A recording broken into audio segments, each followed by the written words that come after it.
as a member of the Board of Governors of St. Mary's University, a trustee of the IWK Health Centre Foundation, chair of the Board of Autism Nova Scotia, and a trustee of the Sidney Crosby Foundation.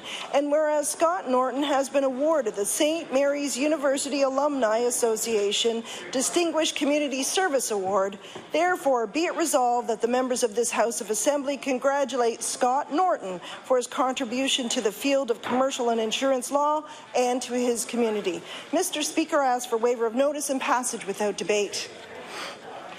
There has been a request for waiver. Is it agreed?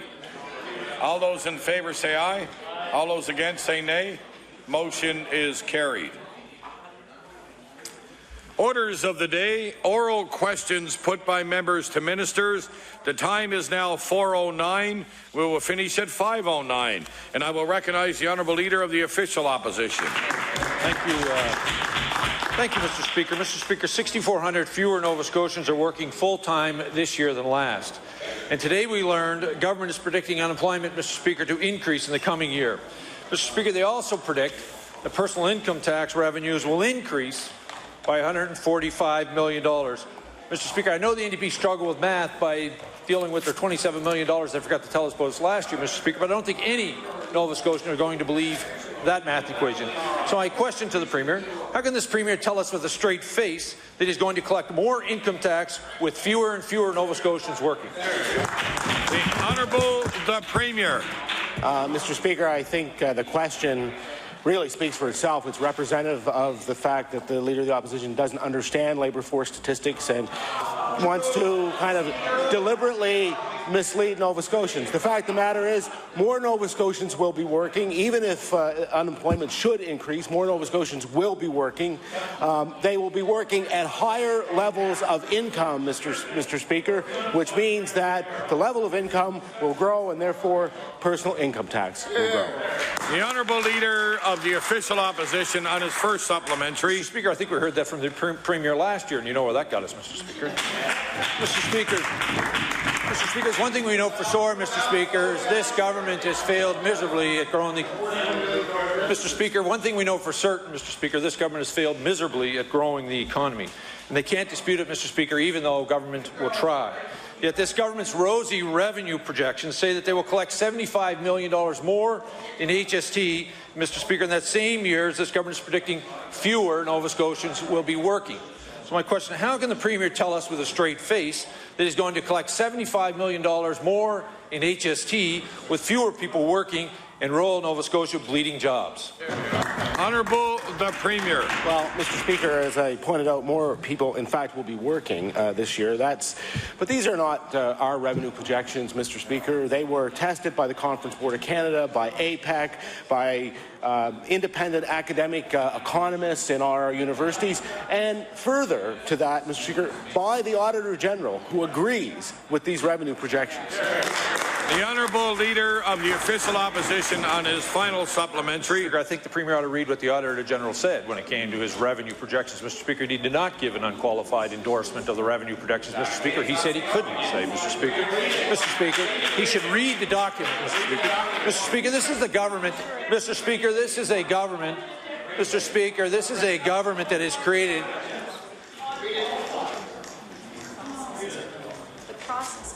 Mr. Speaker, this is a government that has created a fictional $1.4 billion deficit, Mr. Speaker, that never existed. This is a government that has manipulated its first budget by prepaying universities. This is a government that in its second budget was off by $750 million, Mr. Speaker, and that is $1 billion with a B, Mr. Speaker. This is a government that lost $87 million in public accounts documents. Mr. Speaker, this is a government who failed to disclose a $27 million overstatement in revenues last year, Mr. Speaker.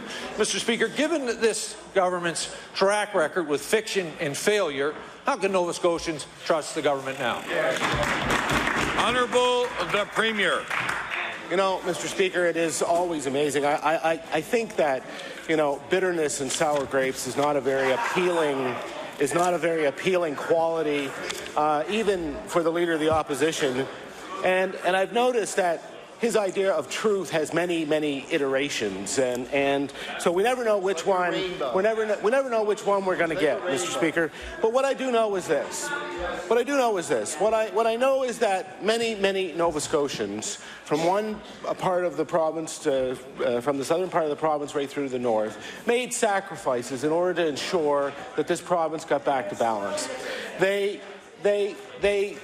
They consulted with us. They said, these are the things that you have to do in order to make sure that we have a firm foundation for the public services that we need in order to be able to have the kind of health care, education, the kind of supports we want for our children.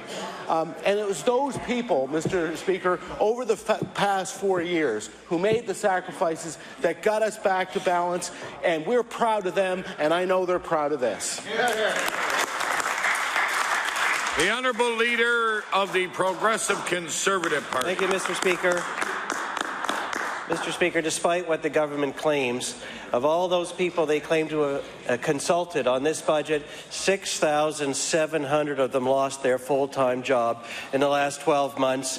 And unlike the two previous gentlemen, I actually have the Statistics Canada report, seasonally adjusted, which I will table so the Premier knows 6,700 full-time jobs lost in the last 12 months. What Nova Scotians know is you cannot say that Nova Scotia is in balance when so many people lose their jobs. And in this budget, they project more job losses, not less, in the months and years ahead. So I will ask the Premier, will he acknowledge what all Nova Scotians know, that there is no balanced plan when so many people are out of work?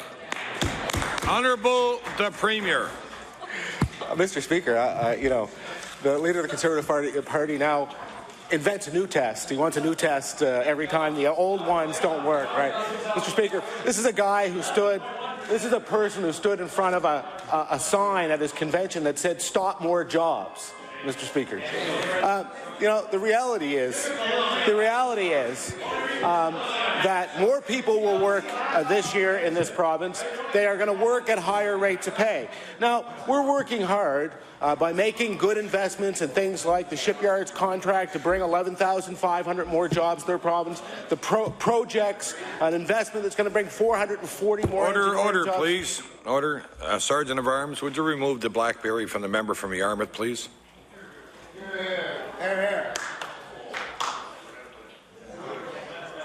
No, you'll hand it over to the Sergeant of Arms and you'll pick it up after question period.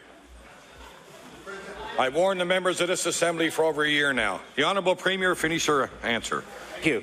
440 jobs with projects, another 500 with the IBM Global Delivery Center, Mr. Speaker. These aren't low-paying, low-wage jobs. These are good-paying, high-quality jobs for Nova Scotians. That is what a recipe for success looks like. I know that the Leader of the Conservative Party, they don't recognize that. The Leader of the Progressive Conservative Party on his first supplementary. Mr. Speaker, sadly, not only is the Premier having trouble with math, but apparently he's having trouble reading as well, because what that sign says is lower taxes, stop wasteful spending, more jobs. That is a real plan to grow the economy, not a false plan like the one that we saw today. Mr. Speaker, since the government came to office, electricity prices are up 40%. The cost of everyday items have gone up more than everywhere else in the country. But Nova Scotia has the 7th lowest rate of wage growth in all of Canada. People are not making any more money, but the cost of living has gone up. Will the Premier admit to them the obvious, that a province where incomes are not going up but the cost of everything else is not in balance? And I'll table that. Honourable someday. Honourable the Premier. Mr. Speaker, that's not true. He knows it's not true. He knows that wage income is growing in Nova Scotia.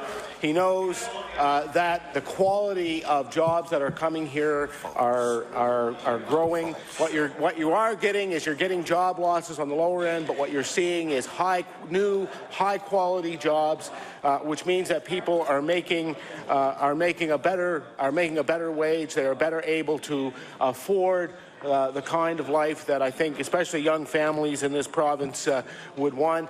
we are seeing the kinds of investments that I understand the leader of the Conservative Party says that he wouldn't make. And I understand that he would be satisfied with having another, 1,500 people unemployed in Port Hawkesbury or another 1,000 people unemployed in Liverpool, Mr. Speaker. But that is not the job of this government. The job of this government is to make sure that we put people to work, and that's what we're doing. The Honourable Leader of the Progressive Conservative Party on his final supplementary. Mr. Speaker, the only plan we saw for jobs today from the Premier and his government was to reach into the pockets of every single Nova Scotian for another $300 each. That is not a plan that's in balance. When you have to grab another $300 out of the pockets of everyday Nova Scotians, Mr. Speaker, will the Premier admit that a plan that takes $3 from them for every $1 he hopes to save himself is not a plan that's in balance? Honourable the Premier. Mr. Speaker, some days you wonder if he's reading the same documents as everyone else. $450 more into the pockets of low-income seniors, Mr. Speaker.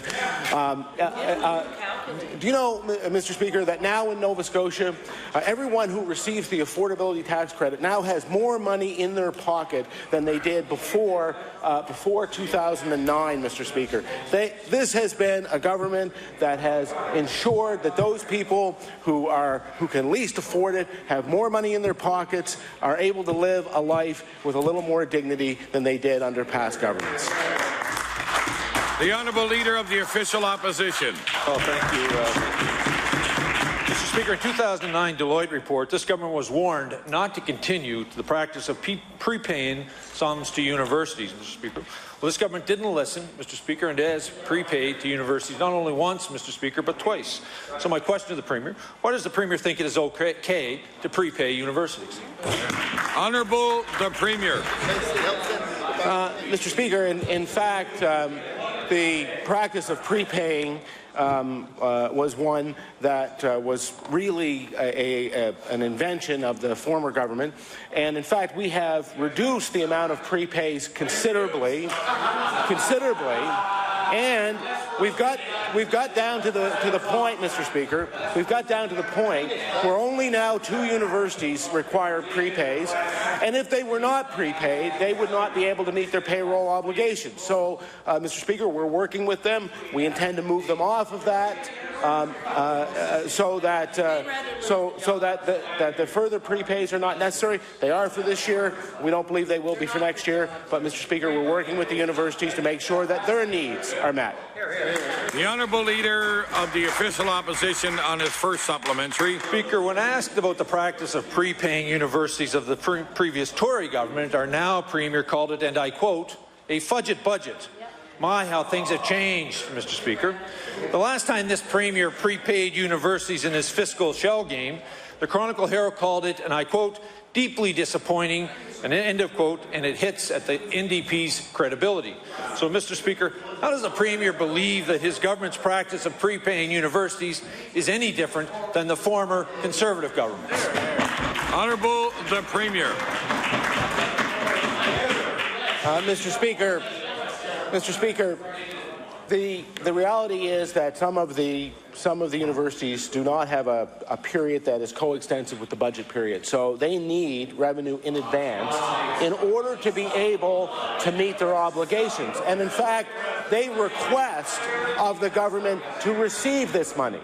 So we met the request that they made in order to allow them to be able to fulfill their obligations. In return, Mr. Speaker, because they are prepaid, they receive a reduced amount equal to the interest that they would earn on the money for receiving it early, Mr. Speaker, because we seek to be fair with them the same way we are fair with all of the universities. The Honourable Leader of the Official Opposition on the final supplementary. Mr. Speaker, the reality is if the Premier had done the right thing and paid universities in this fiscal year, he would be in deficit again this year, Mr. Speaker. This is nothing more than a shell game for the Premier to be able to try to pretend that he's presented a balanced budget to the people of this province. So my question to the Premier, why was he holding the former Premier, the former Conservative Premier, to one standard when he's prepared to do the exact same thing? Honourable the Premier. Mr. Speaker, what we have done a standard of accounting principles ever in the history of this province. The honourable member for Halifax Clayton Park. Thank you, Mr. Speaker. My question is to the Minister of Finance. Mr. Speaker, the Finance Minister presented a document today which really should be filed in the library under fiction. What we have is an overly optimistic revenue estimate which goes far beyond the... Fiction, where did we get that from? So, thank you, Mr. Speaker. What we have is an overly optimistic revenue estimate that goes far beyond what economists would recommend. Mr. Speaker, my question to the Minister is, will the Finance Minister explain to Nova Scotians how she plans to collect $145 million more in taxes from fewer working Nova Scotians? Honourable the Minister of Finance. Thank you very much, Mr. Speaker. Mr. Speaker, what the honourable member says about fewer working Nova Scotians is in fact the fiction here, Mr. Speaker. Mr. Speaker, there are more Nova Scotians working in the province today than at any other point in our history, Mr. Speaker. That is a fact, Mr. Speaker.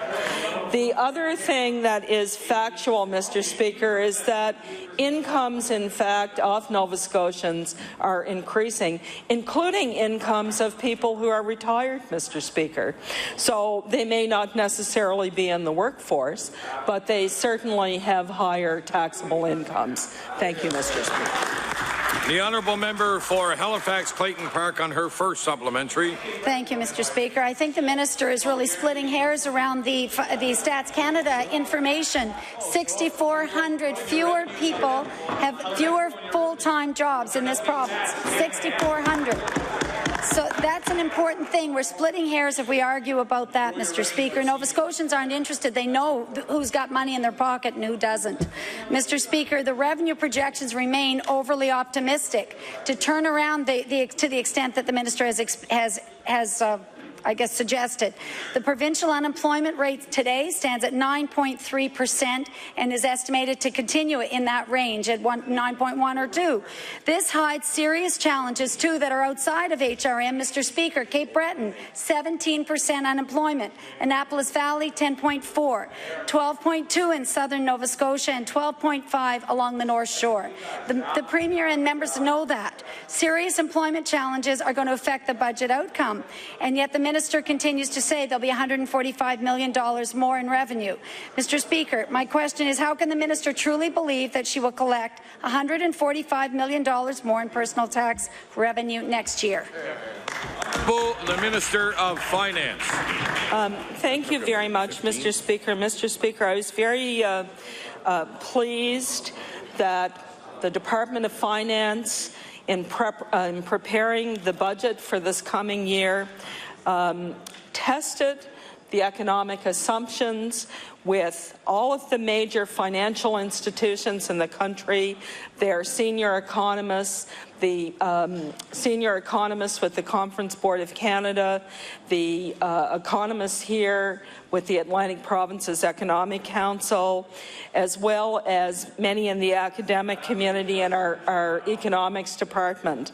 And Mr. Speaker, I participated in those consultation process, and indeed heard the economists from these various institutions indicate that the assumptions being put forward by the economists in the Department of Finance were reasonable. They met the forecasts that they themselves had for the province of Nova Scotia. And then, following that process, we submit this to the Auditor General for his opportunity to look at that and consult as well independently. Mr. Speaker, the budget has been put together by professionals. They test the assumptions, and they reflect an accurate representation of what we heard and a consensus among the economic community, Mr. Speaker. Honourable member for Halifax Clayton Park on her final supplementary. Mr. Speaker, the inflated revenue figures fly in the face of common sense. I don't care what the minister says. It's not common sense. It will tell you that if you have fewer people working, if you have an aging population, if you have lower incomes than the rest of Canada, your revenues are not going to suddenly just shoot up $145 million in 1 year. It's not happening. Mr. Speaker, the NDP have created a fiction in the past of a $1.4 billion deficit. They've misrepresented a $27 million amount last year. There's been a series of things that have shaken the confidence of Nova Scotians. Mr. Speaker, my question to the minister is, given the track record of fiction and failure, how can Nova Scotians trust any numbers that come from the NDP now? The Honourable Minister of Finance.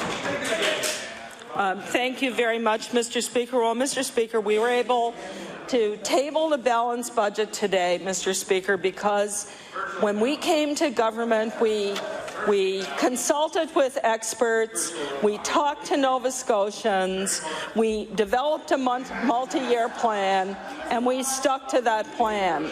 And the results of that plan are here today. Nova Scotia is on the brink of greater prosperity. We are turning the corner, Mr. Speaker.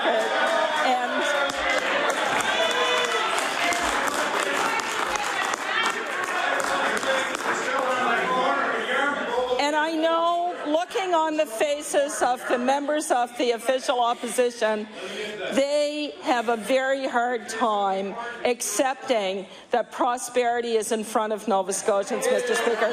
Something that is very sad, Mr. Speaker.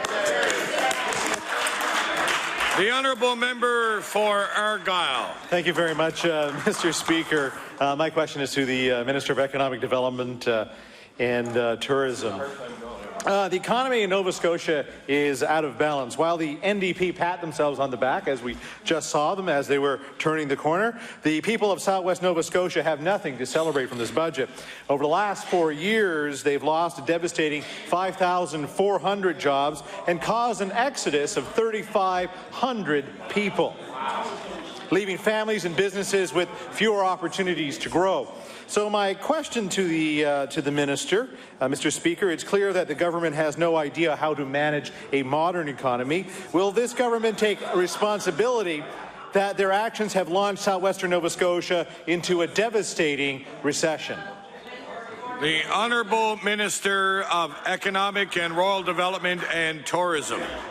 Thank you, Mr. Speaker. Mr. Speaker, after 20 years of the worst economic growth in Canada, we finally came into power at a time for the worst recession since the Great Depression, and Mr. Speaker, we've made a difference. Mr. Speaker, we've impacted 400 jobs in Nova Scotia, Mr. Speaker.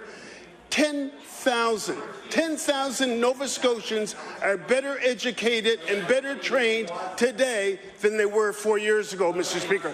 Mr. Speaker, that's progress.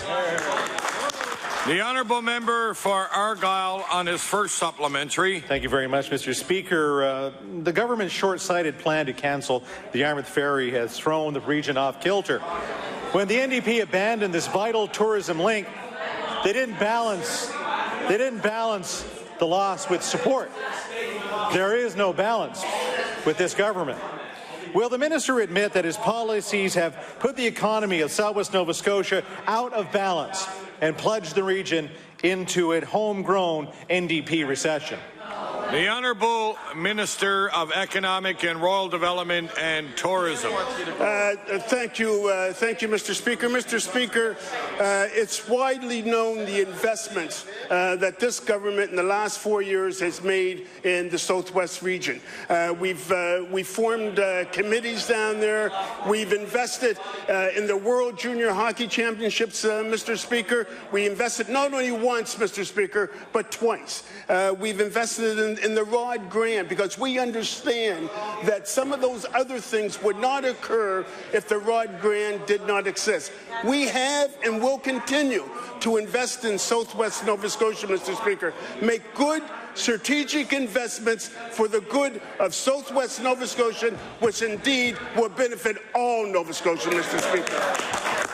The honourable member for Argyll on his final supplementary. Thank you very much, Mr. Speaker. When the people of southwestern Nova Scotia are struggling and being forced to leave their communities and families behind to work, something isn't right. Things are out of balance, Mr. Speaker. The employment rate in the region stands at a shameful 11.1%. Once again, the NDP have let down the residents of southwestern Nova Scotia. Will the minister admit that there is nothing balanced about a region with an unemployment rate of over 11%, thousands of disappearing jobs, and a population that is shrinking and losing hope? The Honourable Minister of Economic and Rural Development and Tourism. Thank you, Mr. Speaker. Mr. Speaker, maybe the member opposite isn't aware of the investments that we made in TriStar ambulance service in Yarmouth that serves the global community. Maybe the member is not aware of the investment that we made in the Shelburne shipyard, Mr. Speaker, because we had a vision. We had a vision and we had a plan that's coming true today, Mr. Speaker. Mr. Speaker, maybe the member opposite is not aware of the investments that we made in White Point, which, by the way, is up and operating now, Mr. Speaker. Mr. Speaker, maybe the member opposite is not aware of the investments that we made in Ontario and Son, a shipyard in Mataga, Mr. Speaker. Obviously, Mr. Speaker, there's a lot of things that the member opposite is not aware of.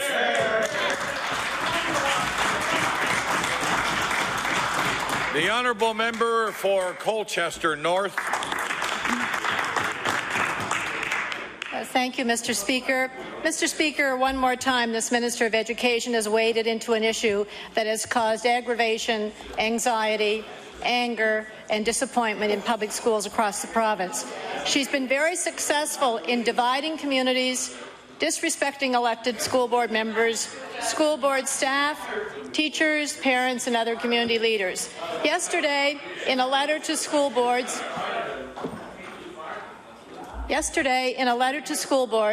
the minister asked them to halt the school review process. And this letter was received from the minister, and the reaction was, quote, unexpected and unsettling.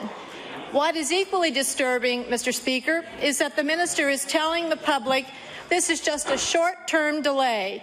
But communities are smarter than that, Mr. Speaker, and they know that the delay is directly related to the next provincial election. So will the minister admit that this decision had nothing to do with the school review process and had all to do with electioneering?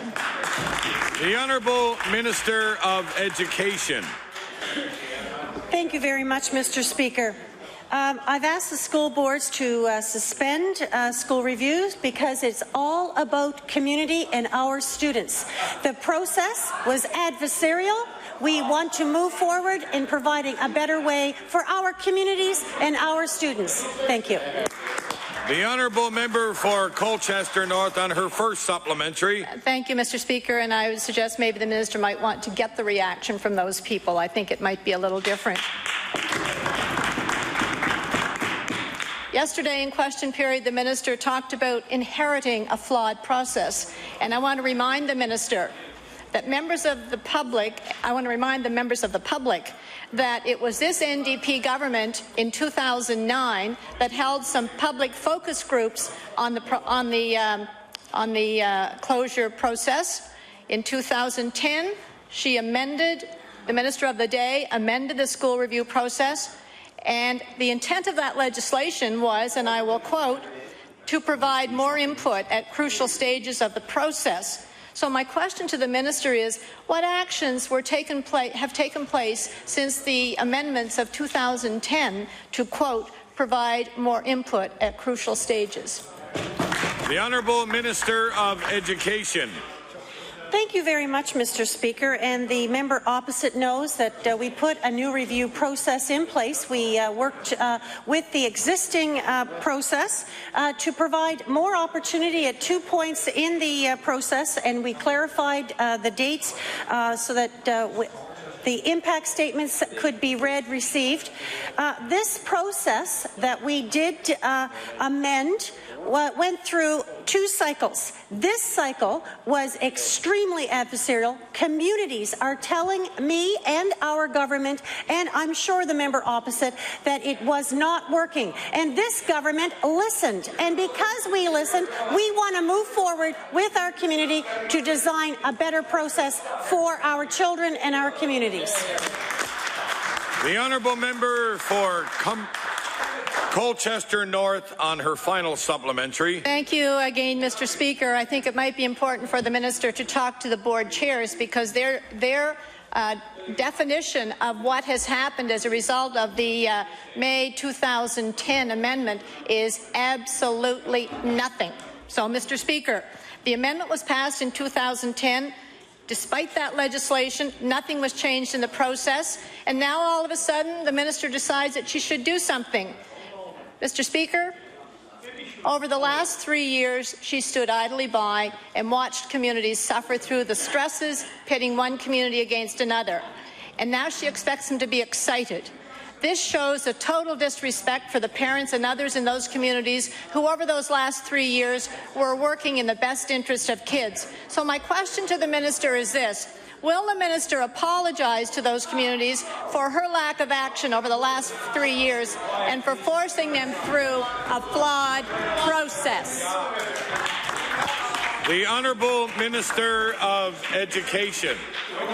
Thank you very much, Mr. Speaker. And I look forward to being able to work with communities across Nova Scotia to make sure that we have a better process which will concentrate on what is best for our children and our communities. Thank you very much, Mr. Speaker. The honourable member for Hants West. Thank you, Mr. Speaker. Mr. Speaker, my question will be for the Minister of Economic and Rural Development and Tourism. Mr. Speaker, under the NDP, the economy in the Valley has been thrown off balance. Full-time employment has actually dropped, Mr. Speaker, by 800 and more under this government. My question: When will the government finally recognize that their policies of the highest taxes, the highest power rates, and runaway giveaways have created a serious imbalance and show that they don't know how to manage a modern economy? The Honourable Minister of Economic and Rural Development and Tourism. Thank you, Mr. Speaker. Mr. Speaker, as a government, as I'm sure all members of the House recognize, that layoffs and closures are very difficult on everyone. I think that when you take into consideration after 20 years of the worst economic growth in Canada, that we are finally, Mr. Speaker, we implemented a plan 4 years ago, and finally, Mr. Speaker, we see the corner up ahead, which we are turning, Mr. Speaker. We are creating good employment opportunities right across this province, and for the first time in 20 years, Mr. Speaker, Nova Scotians are optimistic about their future. The honourable member for Hants West on his first supplementary. Thank you, Mr. Speaker, and I want to remind the minister that 10.3% unemployment rate in the Valley area is nothing to be too optimistic about. Mr. Speaker, real balance needs to be restored in the Valley, and under this government, as I've already said, you know what, Mr. Speaker, 700 and more have given up and they've left the region. They've gone elsewhere to live and to work and to raise their families. Until we get the fundamentals back in balance, Mr. Speaker, rural Nova Scotians cannot expect a turnaround. Having good fundamentals allows for job creation, Mr. Speaker. Those fundamentals are simple. They include abandoning the highest taxes in the province, in the country, the highest power rates, and stop the wasteful spending that we've seen under this government, Mr. Speaker. My question to the minister: will he finally acknowledge that the NDP spin, the talking points, are ludicrous in light of job losses and policies that scare away job creation in this province? The Honourable Minister of Economic and Rural Development and Tourism. Thank you, Mr. Speaker. Mr. Speaker, I recognize that the member is from the Valley, and I have to remind the member about our investments in Michelin in the Valley, that that Michelin has expanded, and I would like to think that the member would like to recognize that sort of investment. And Michelin's not the only investment that we make in the Valley. Mr. Speaker, we make investments that are going to create good opportunities for Nova Scotians, whether it be in the Valley, whether it be in Southwest Nova, whether it be in Cape Breton, whether it be in Central Nova Scotia, Mr. Speaker. The honourable member for Richmond. Mr. Speaker, the Minister of Education's announcement yesterday with regard to school reviews and closures came as a surprise to many communities. As part of the review process for West Richmond Education Centre, parents, educators and students wrote to the Minister of Education asking for her intervention in a process they deemed was unfair. The Minister of Education refused to meet with them and only responded once a decision was made to close the school. Yesterday, however, the Minister said she is now listening to parents and communities affected by school closures. So my question is, why did the Minister of Education not address the concerns raised by parents and students of the West Richmond Education Centre before the Strait Regional School Board voted to close it under her flawed review process? The Honourable Minister of Education. Thank you very much, Mr. Speaker. And as the honourable member knows, that the Minister of Education cannot get involved in the review process. It is a school board. It is a school under the school board. What I have done is I have asked the school board to suspend the school review process for this year. I have asked them, and I will hear back from school boards by April 30th. Thank you. The honourable member for Richmond on his first supplementary. Speaker, after communities, parents and teachers have been put through the ringer by this NDP government, grappling with $65 million in funding cuts to public education and hundreds of hours of stressful school reviews, the minister swept in, doing an about-face and telling communities their work and stress was all for naught. When I asked during question period, almost a complete year ago, April 11, 2012, about intervening in the review process for West Richmond Education Centre, the minister replied, quote, "Under the legislative process, the school review is very clearly mandated and it is not to be interfered with by the minister. The school review process is a very clearly articulated process where parents and community have the opportunity on 2 separate occasions to offer their input to the process and to the board," end quote. Mr. Speaker, this is a pretty glowing review of a process that the minister said was flawed just yesterday. So my question to the minister, West Richmond Education Centre is slated for closure this June. Will the minister tell us what will be the future of the school in light of her announcement yesterday? The Honourable Minister of Education. Thank you very much, Mr. Speaker. I have asked the school boards to suspend the process for this year, and I'm expecting to hear it back and answer by April 30th. I want to be very clear that I have listened to communities, I've listened to students, I've listened to parents, I've listened to schools, and I've listened to school board members. And that is why I have asked the school boards to suspend any future school reviews so we can work on a better process that clearly is not as adversarial as the one that we inherited. Thank you. The honourable member for Richmond on his final supplementary. You know, Mr. Speaker, it's pretty cute to hear the minister today talking about her concern about an adversarial system. When you had parents, educators and students at a West Richmond Education School write to the minister, express their concerns, express their frustrations, only to be ignored. Absolutely ignored until the Strait Regional School Board had made their decision. What's even more cute about the minister's statement is while she's asking for a halt to the school review process going forward, she's as well asked for a halt to any school closures that were done last year. So, Speaker, the decision to start doing the review of closure of West Richmond was done in 2011, is when it started. The vote was last year. The community, which was ignored previously by the minister, is asking today, will the Minister of Education indicate whether West Richmond Education Centre will close in June or will it not as a result of her directive given to school boards on yesterday? The Honourable Minister of Education.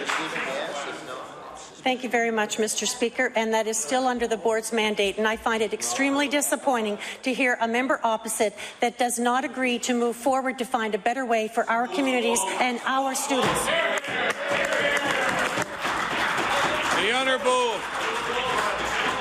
The Honourable Member for Cape Breton North. Thank you, Mr. Speaker.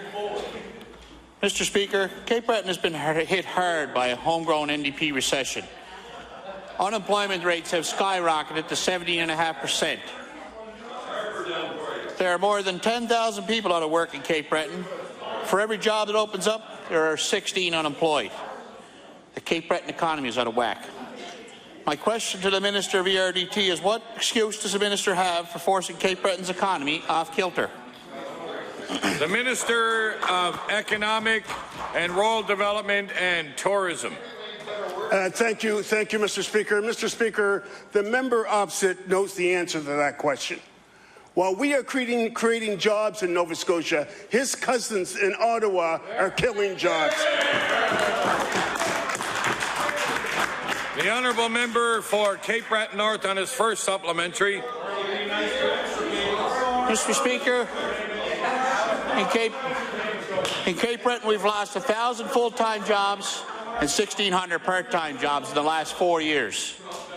Nearly 3,000 people in Cape Breton now have to rely on food banks. That's an increase of more than 400 in the past years. If those figures don't show that government has thrown Cape Breton's economy out of balance, I don't know what will. Mr. Speaker, my question to the minister is, when will this government take responsibility that their actions have launched Cape Breton into a devastating recession? The Honourable Minister of Economic and Rural Development and Tourism. Thank you, Mr. Speaker. Mr. Speaker, the member opposite, his time would be better served if he got in touch with his contacts in Ottawa and asked them about Veterans Affairs, Mr. Speaker. Ask them about Revenue Canada, Mr. Speaker. Ask them about the federal contact centres, Mr. Speaker, in Cape Breton. Mr. Speaker, it's obvious. We are working hard for Cape Breton as we do for all Nova Scotians, Mr. Speaker. We are creating employment in Cape Breton. We will continue to work hard, and I hope that he will do something with his cousins in Ottawa about terminating jobs in Cape Breton. The Honourable Member for Cape Breton North on his final supplementary. Mr. Speaker, 2% HST increase, power rates at nearly 30%, higher than they were when these guys took power. Businesses in Cape Breton are struggling. They are struggling to keep their heads above water, never mind keep employees. The economic environment in Cape Breton is out of whack. People are struggling with higher power rates, higher taxes, higher unemployment, and a scarcity of jobs. More than 4,000 people have left Cape Breton in the past 4 years in search of a better deal. With job vacancies at an all-time low, who can blame them? Will the minister admit there's nothing balanced about a region with unemployment of over 17%, thousands of jobs disappearing, and a population is shrinking and losing hope? The Honourable Member for the Honourable Minister of Economic and Rural Development and Tourism. Thank you, Mr. Speaker. Mr. Speaker, we've made investments in Cape Breton. We will continue to make those investments. North Side processing, Mr. Speaker. Bill did it. Not our Bill. Copal. We've made numerous investments in Cape Breton, Mr. Speaker. Mr. Speaker, what we've got to do is we got to do something about the negativity, Mr. Speaker. Mr. Speaker, if the Conservatives would stop their negativity, which we've witnessed, we witnessed in this House, Mr. Speaker, when we had companies coming to Nova Scotia up in the gallery, Mr. Speaker. The Honourable Member for Yarmouth. Thank you, Mr. Speaker. Mr. Speaker, parents, teachers and students have been telling the Minister of Education for the past 3 years that her cuts have been having a detrimental effect on the public education system, resulting in teacher cuts, program cuts and school closures. The Minister says that she has asked school boards to halt review processes because of what she was hearing from parents and communities. But this Minister has been hearing from parents and communities for the past 3 years about the damage that her deep cuts are causing in our classrooms. My question to the Minister is, Mr. Speaker, why now, in the 11th hour, on the eve of an election, has she finally started to listen? The Honourable Minister of Education. Thank you very much. Before I begin my answer, I just want to say that I did visit Yarmouth School, their beautiful new school in Yarmouth, not too long ago, and I visited some classes of students that were working with their teachers, and I have to say that they're doing a fine job. Some of the classes I had visited had 3 students per teacher, so they're getting a fine education in Yarmouth. At the end of the review process was March 31st.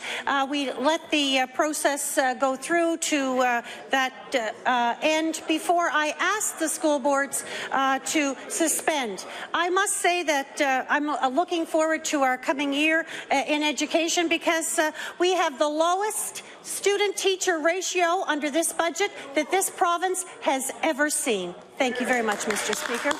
The honourable member for Yarmouth on his first supplementary. First of all, that brand new high school that the minister is boasting about made people sick for the first number of months that people were in it. Secondly, this minister boasts about the support that she's given the education system, Mr. Speaker. We have the 2nd lowest per student funding in the country, and this minister champions that as if it's something to brag about, and I'll table that, Mr. Speaker. We currently have 3 community schools slated for closure in Yarmouth: Arcadia, South Centennial, and Central. This minister has delayed those closures, but my question is, on behalf of parents, once this delay is over, will those schools be opened or closed in Yarmouth County? Minister of Education. Thank you very much, Mr. Speaker, and I want to clarify that the school did not make people sick. Excuse me, Mr. Speaker, I would like to clarify that was an unsubstantiated comment from the member opposite. It was very clear that there were issues in terms of the humidification at the school, which were clarified very early on. Thank you very much, Mr. Speaker. The honourable member for Yarmouth on his final supplementary. Mr. Speaker, it's interesting to hear how this minister talks about school boards. She takes their money away, interferes in their work, and then says, oh, but when it comes to school closures, program cuts, teacher cuts, those are their decisions, not mine. But Mr. Speaker, those decisions are based on the financial situation this government puts those school boards in. And in this budget, we have this government cutting another $11 million out of our education system. So my question to the minister is, when this delay of school closures reaches its inevitable end, what does she expect? School closures or cuts to teacher positions and school programs? The Honourable Minister of Education. Thank you very much. And under this budget, you heard today that we will have the ability to be hiring more teachers, new teachers in our province over for the next school year. This budget also it talked about our investment in Schools Plus expanding in our province. We are also expanding our skills trades in this province. Our community use of school grant in our province. We are investing in our youngest with our Succeeding in Reading. We have incorporated class caps in this budget. We are increasing our seats with virtual school. We have the lowest student per teacher ratio ever in this province. Thank you very much, Mr. Speaker. The honourable member for Dartmouth East. Thank you, Mr. Speaker. My question is for the Minister of Natural Resources. You know, the minister's predecessor stood out in front of quite a lot of people outside the legislature and said that this government would reduce clear cutting by 50%. When he became minister, he said the same thing. Yet then he brought forward a definition of clear cutting that is so ridiculous that it basically allows anything. So, Mr. Speaker, if the minister truly meant to reduce clear cutting by 50%, why did he introduce such a weak definition? The Honourable Minister of Natural Resources. Thank you, Mr. Speaker. And you know, for too long in this province, we had governments that just let clear cutting go on. And in fact, when we came to power, I think it was somewhere around 96% of Nova Scotia harvest was by the clear cut method. And since then, we've introduced our natural resources strategy. We're now basing it on an ecosystem-based management system, and we are clearly committed to reducing clear cutting to 50% during the 5-year period of our natural resources strategy. The honourable member for Dartmouth East on his first supplementary. Well, Mr. Speaker, I'm sure the minister is committed to something, but it's certainly not reducing clear cutting. I think he's just committed to defining it out of existence. You know, this hardwood manufacturer or hardwood harvesters who were very excited about this possibility and the opportunity to get in there. There were many, many people in Nova Scotia excited about this, but instead, the NDP definition that he introduced basically means it isn't a clear cut as long as there is one 4-foot tall tree every 8 feet. Then it's not a clear cut. I don't think that qualifies as not being a clear cut in anybody's definition. In fact, let me quote the Ecology Action Centre's comments on it. A weak definition. The once promising policy has been sidelined by a weak definition that doesn't constitute what a clear cut essentially boils down to, except for the pulp industry's lowest common denominator. So once again, Mr. Speaker, they've thrown the hardwood producers and foresters under the bus. So, Mr. Speaker, why has the minister failed to deliver on the reforms as he articulated them to the public? The Honourable Minister of Natural Resources. Thank you, Mr. Speaker. You know, I didn't see during the Liberal administration in the 90s any definition of clear cut. I didn't see during the Conservative time in office up until 2009 any definition of a clear cut. In fact, they just let it go on and on. 96% of our lands were clear cut. So, you know, where was the Liberal solution or where was the Conservative solution? The truth is, Mr. Speaker, we have the most aggressive clear cut reduction strategy in all of North America. We're going to reduce it to 50%. Our definition is based on science. It's based on consultation. It's based on working with the industry, working with woodlot owners, working with environmental groups, and it's going to reduce our clear cutting to no more than 50%. The honourable member for Dartmouth East on his final supplementary. You know, Mr. Speaker, you know, using as an excuse that somebody 20 years ago didn't do something is not good enough for Nova Scotians. Mr. Speaker, the member behind me was in the first couple of years of elementary when the time that this minister is complaining about, and that's the best. If that's the best answer that this minister has, maybe he shouldn't be a minister anymore. You know, Mr. Speaker, any plan, including the natural resources strategy, specifically was the idea to move towards uneven aged management of the forest, which would have meant success in our hardwoods, success in our pulp industry, and success in many forest industries. The definition that this minister is allowed to go forward will mean the end of the forest industry in Nova Scotia, the end of a diversified forest industry. So, Mr. Speaker, why is this minister Mr. Speaker, we know the last minister was shuffled out of his position because he was in favour of doing something. So, Mr. Speaker, why hasn't the minister fully endorsed this forest management model so that standing forest ecosystems remain in place following harvesting? The Honourable Minister of Natural Resources. Thank you, Mr. Speaker. I think the honourable member just makes things up here as he goes along, but the truth is our natural resources strategy is based on science. It's based on an ecosystem-based forest management, and we're diversifying our forest industry for the first time in this province in decades. And it's going to create thousands of good jobs. It's going to protect the environment, and it's going to be a sustainable forest, the forestry of the future. The honourable member for Cape Breton West. Thank you, Mr. Speaker. Mr. Speaker, my question through you will be to the Minister of Energy. In the 2012 speech from the throne, on page 14, it said, and I quote, "Continuing plans for the opening of the Duncan mine while creating more Cape Breton jobs will move Nova Scotia closer to the secure energy future we need and deserve." And I will table that, Mr. Speaker. In the 2013 budget, as thrown from the speech, there was no mention of the Duncan mine. So will the minister confirm that Duncan is still a priority for this government, or have they broken yet another promise and let the people of Cape Breton down once again? The Honourable Minister of Energy. Well, thank you, Mr. Speaker, and certainly creating good jobs in rural Nova Scotia and in Cape Breton is an important goal and objective of this government, and certainly the Duncan mine has real potential to create more than 300 good-paying jobs in Cape Breton, as the honourable member would know. And the sale process is underway with Xstrata, and they've been seriously trying to find a buyer, and I know they've been working with Morian Resources as well. So we're optimistic that there will be a workable coal mine in Cape Breton in the not-too-distant future. The honourable member for Cape Breton West on his first supplementary. Thank you. Thank you, Mr. Speaker. Mr. Speaker, Nova Scotia Power has forecasts that coal will remain necessary for power generation until at least 2040.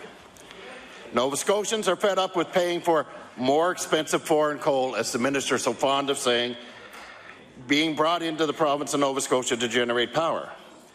Cape Breton workers, Mr. Speaker, are fed up with having to leave families and loved ones behind to head west to find work. Will the minister detail what conversations his government has had with Nova Scotia Power regarding using the Duncan mine to supply coal for power generation? The Honourable Minister of Energy. Thank you, Mr. Speaker. I do know that the process is ongoing. The environmental assessment is well underway and will be completed early next year. The process of discussion between the partners, between Xstrata and Morian Resources continues. And there's been discussion, I know, certainly with Nova Scotia Power on clean technology, on how best that coal can be used. This government is working hard to get off of fossil fuel resources. Renewable energy is an important part of our future, but we also know that coal is still the major source of energy in this province, and while we're working towards renewables, it will continue to be an important energy source into the future. The honourable member for Cape Breton West on his final supplementary. Thank you, Mr. Speaker. The minister just mentioned that they're working hard to get off of fossil fuel for energy source in Cape Breton, yet in his own throne speech, he said, we need to move forward with the Duncan mines to secure energy future that we need and we deserve in the province of Nova Scotia. So what way is it? We have one of the highest unemployment rates in Canada at 17% in Cape Breton. We've lost 1,000 full-time jobs. There's more than 4,400 people have left and decreased by the population of Cape Breton in the last 3 years. So will the minister finally admit that this government has failed the people of Cape Breton and has done nothing to help this region? The Honourable Minister of Energy. Thank you, Mr. Speaker. It must be getting late in the day, I guess, but I've said all along that diversification of our energy portfolio is important, and that includes wind energy and tidal and sustainable biomass and hydroelectricity and certainly natural gas and coal. So we need a variety of sources. We can't be like past governments that relied solely on one source. One time it was oil, then it became coal, but coal is still an important part of the mix for the energy needs of this province. The honourable member for Digby Annapolis. Thank you. Thank you, Mr. Speaker.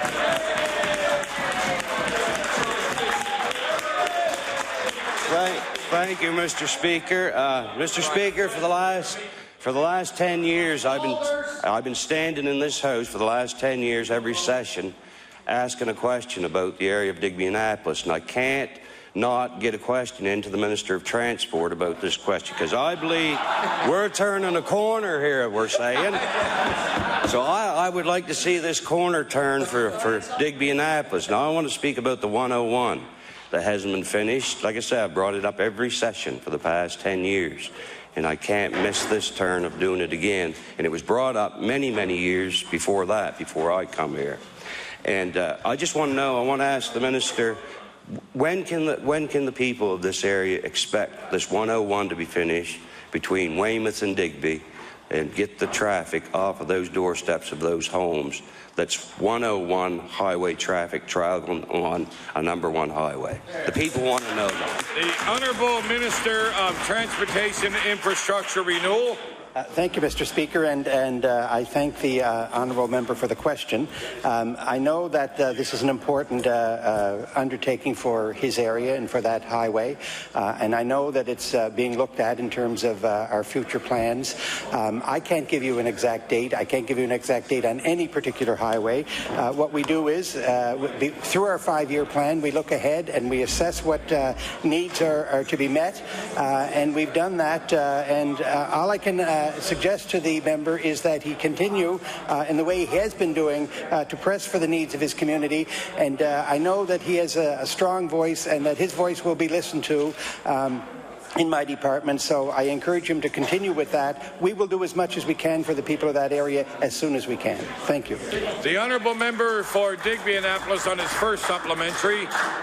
I just want to give the minister warning. There's going to be a committee coming of mayors and wardens from that area soon, and they'll be coming to your department to push the federal and provincial government to do this. So I guess if I could maybe ask, you have a 5-year plan there ahead of you, supposedly from now on out. Is there any way this road could be put into the 5-year plan? Because that's going to be asked from the mayors and the wardens of that area. The Honourable Minister of Transportation Infrastructure Renewal. Thank you, Mr. Speaker, and I will encourage the mayors and the wardens to get in touch with us. Again, that's part of the process. We ask people to bring their concerns forward because we need to know from them, from the people on the ground, exactly what they're looking for. So I look forward to that meeting, and I encourage it. As we look forward to the next 5-year plan, again, that road, like any other in the province, will be assessed to determine need, and as much as we can, we will address those needs. Thank you, Mr. Speaker. The honourable member for Digby Annapolis on his final supplementary. I want to thank the minister for answering this question. He answered it pretty good, but this is something that's been going on for a long while in that area. And I'll never quit hearing this question. Order, please. The time allotted for oral questions put by members to ministers has ended. I will now recognize the Government House Leader. Thank you, Mr. Speaker. Mr. Speaker, could you please call government bills for second reading? Government bills for second reading. Mr. Speaker, could you please call Bill number 32, the Solemnization of Marriage Act? Bill number 32, the Solemnization of Marriage Act. I will now recognize the Honourable Minister of Service, Nova Scotia and Municipal Relations. Thank you, Mr. Speaker. I move that Bill number 32 be now read a second time. Mr. Speaker, it's my pleasure to begin debate on amendments to Bill number 32, the Solemnization of Marriage Act. Mr. Speaker, weddings are as unique as the happy couple and those who celebrate with them, but they all have one thing in common. They aren't official without a marriage license. So unfortunately, the